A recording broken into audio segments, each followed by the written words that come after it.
ಕೂಲಿ ಸ್ಟಾರಿಂಗ್ by super star Rajinikanth ಅವರು.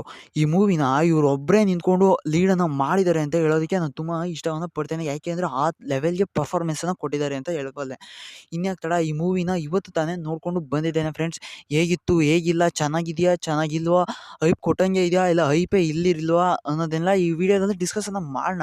ಅದಕ್ಕಿಂತ ಮುಂಚೆ ನಮ್ಮ ಚಾನಲ್ಗೆ ಫಸ್ಟ್ ಟೈಮ್ ಯಾರೆಲ್ಲ ಬಂದಿದ್ರೆ ಈ ವಿಡಿಯೋನ ಫುಲ್ ನೋಡಿಬಿಟ್ಟು ಇಷ್ಟ ಆದರೆ ಮಾತ್ರನೇ ಸಬ್ಸ್ಕ್ರೈಬ್ ಮಾಡಿಕೊಂಡು ಸಪೋರ್ಟನ್ನು ಮಾಡಿ ಅಂತ ಹೇಳ್ತೀನಿ. ಇನ್ಯಾಕೆ ತಡ, ಈ ವಿಡಿಯೋ ಕಡೆಗೆ ರಿವ್ಯೂ ಕಡೆಗೆ ಹೋಗ್ಬಿಡೋಣ ಬನ್ನಿ. ಮೊದಲಿಗೆ ನನಗೆ ಇಷ್ಟ ಆಗಿದ್ದು ಅಂದರೆ ಪರ್ಫಾರ್ಮೆನ್ಸ್ ಅಂತ ಹೇಳ್ತೀನಿ.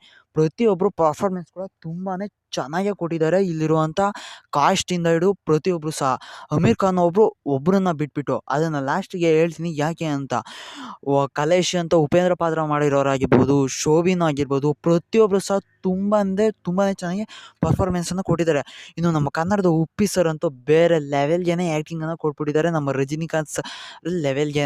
ಇನ್ನು ರಜನಿ ಅವರು ತುಂಬಾ ಚೆನ್ನಾಗಿ ಪರ್ಫಾರ್ಮೆನ್ಸನ್ನು ಕೊಟ್ಟಿದ್ದಾರೆ, ರಜನಿ ಸರ್ ಅಂತ ಹೇಳ್ಬೋದು. ಯಾಕೆಂದರೆ 73ನೇ ವಯಸ್ಸಲ್ಲೂ ಸಹ ಆ ಲೆವೆಲ್ಗೆ ಎನರ್ಜೆಟಿಕ್ ಆಗಿದ್ದಾರೆ ಅಂದರೆ ನೀವು ಅವ್ರನ್ನ ಅಪ್ರಿಷಿಯೇಟನ್ನು ಮಾಡಲೇಬೇಕು. ಇನ್ನು ನೆಕ್ಸ್ಟ್ ಬರೋದಾದರೆ ಬಿ ಜಿ ಎಮ್ ಅಂತ ಹೇಳ್ತೀನಿ. ಬಿ ಜಿ ಎಮ್ ಗುರು ಅಲ್ಟಿಮೇಟಾಗಿ ಕೊಟ್ಟಿದ್ದಾರೆ ಅನಿರುದ್ಧ್ ಅವರು. ಪ್ರತಿಯೊಂದು ಸಾಂಗು ಸಹ ಥಿಯೇಟರ್ನಲ್ಲಿ ಒಳ್ಳೆ ಎಕ್ಸ್ಪೀರಿಯೆನ್ಸನ್ನು ಕೊಡುತ್ತೆ.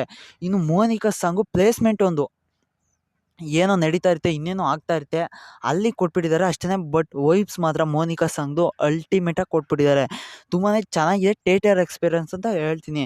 ಇನ್ನು ನೆಕ್ಸ್ಟ್ ಬರೋದಾದರೆ ಇಲ್ಲಿರುವಂಥ ಸ್ಕ್ರೀನ್ ಪ್ಲೇ ತುಂಬಾ ಎಂಗೇಜಿಂಗ್ ಆಗಿ ಇಟ್ಟಿದ್ದಾರೆ.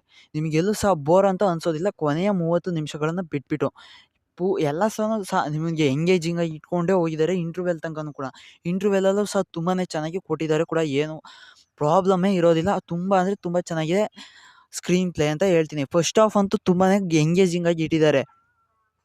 ಇನ್ನು ಸ್ಟೋರಿ ಇನ್ನೊಂದು ಸ್ವಲ್ಪ ಬೆಟರ್ ಆಗ್ಬೋದಿತ್ತು. ಒಟ್ಟಿಗೆ ಸ್ಟೋರಿ ಅನ್ನೋದು ತುಂಬಾ ಚೆನ್ನಾಗಿದೆ. ಡೈರೆಕ್ಷನ್ ತುಂಬಾ ಚೆನ್ನಾಗಿ ಕೊಟ್ಟಿದ್ದಾರೆ ಲೋಕೇಶ್ ಕನಕರಾಜ್ ಅವರು ಅಂತ ಹೇಳ್ತೀನಿ. ಇನ್ನು ನೆಕ್ಸ್ಟ್ ಬರೋದಾದರೆ ಫೈಟ್ ಸೀನು ಲೆವೆಲ್ ಇಲ್ಲ, ಒಟ್ಟಿಗೆ ತುಂಬಾ ಚೆನ್ನಾಗಿ ಕೊರಿಯೋಗ್ರಫನ್ನು ಮಾಡಿದ್ದಾರೆ ಕೂಡ ಅಂತ ಹೇಳ್ತೀನಿ. ಇನ್ನು ನೆಕ್ಸ್ಟ್ ಬರೋದಾದರೆ ನೆಗೆಟಿವ್ಸ್ ಕಡೆಗೆ ಬಂದ್ಬಿಡೋಣ.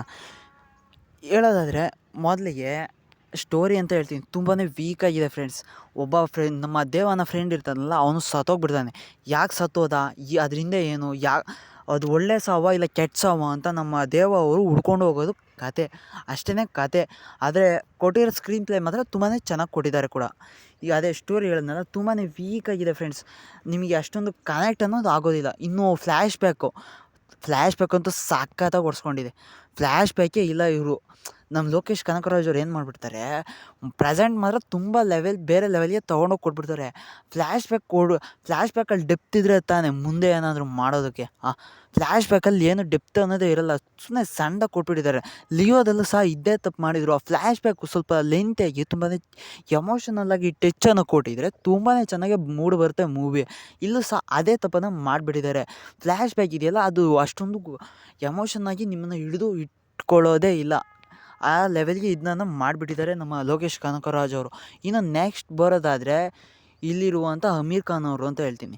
ಅಮೀರ್ ಖಾನ್ ಅವ್ರು ಬೇಕಾಗಿರಲಿಲ್ಲ ಆ ಸೀಕ್ವೆನ್ಸ್ಗೆ, ಸುಮ್ಮನೆ ತೊಗೊಬಂದು ಇಟ್ಬಿಟ್ಟಿದ್ದಾರೆ. ಅಮೀರ್ ಖಾನ್ ಇಲ್ದಲೇ ಇದ್ದಿದ್ರು ಅಲ್ಲೇನು ಎಫೆಕ್ಟ್ ಅನ್ನೋದು ಆಗ್ತಾ ಇರಲಿಲ್ಲ. ಸುಮ್ಮನೆ ಅದೊಂದು ಎಲಿಮೆಂಟನ್ನು ಸುಮ್ಮನೆ ತೊಗೊಬಂದು ಇಟ್ಬಿಟ್ಟಿದ್ದಾರೆ. ಅದು ವೇಸ್ಟ್ ಆಫ್ ದ ಎಲಿಮೆಂಟ್ ಅಂತ ಹೇಳ್ಬೋದು. ಅಮೀರ್ ಖಾನ್ ಇಲ್ದ ಹೊಂದಿದ್ರು ಆ ಸ್ಕ್ರೀನ್ಗೆ ಇಲ್ಲ ಮೂವಿಗೆ ಯಾವುದೇ ಥರದ ಒಂದು ಎಫೆಕ್ಟನ್ನು ಆಗ್ತಾ ಇರಲಿಲ್ಲ. ಇನ್ನು ಮಿಕ್ಕಿದಂಥ ಎಲ್ಲ ಸಹ ಚೆನ್ನಾಗಿದೆ. ಇನ್ನು ಕೊನೆಯ 30 ನಿಮಿಷ ಇದೆಯಲ್ಲ, ಅಲ್ಲಿ ಸ್ವಲ್ಪ ಬ್ಯಾಲೆನ್ಸ್ ತಪ್ಪೋಗ್ಬಿಡ್ತು ಅಂತ ಅನಿಸುತ್ತೆ. ಫ್ಯಾನ್ಸ್ ಬಿಡಿ, ಫ್ಯಾನ್ಸ್ ಚೆನ್ನಾಗಿದೆ ಅಂತ ಪಕ್ಕ ನೋಡ್ತಾರೆ, ಫ್ಯಾನ್ಸಿಗೆ ಪಕ್ಕ ಎಂಜಾಯ್ಮೆಂಟನ್ನು ಸಿಗುತ್ತೆ. ಆದರೆ ಬೇರೆಯವ್ರಿಗೆ ನೋಡೋದಾದರೆ ಸ್ವಲ್ಪ ಇಂಬ್ಯಾಲೆನ್ಸ್ ಆಯಿತು ಅಂತ ಅನಿಸುತ್ತೆ. ಅವರು ಏನೋ ಟ್ವಿಸ್ಟನ್ನು ಮಾಡೋದಕ್ಕೆ ಹೋಗಿ ಇನ್ನೇನೋ ಆಗಿಬಿಟ್ಟಿದೆ ಅಷ್ಟೇ, ಇನ್ನೇನಾಗಿಲ್ಲ.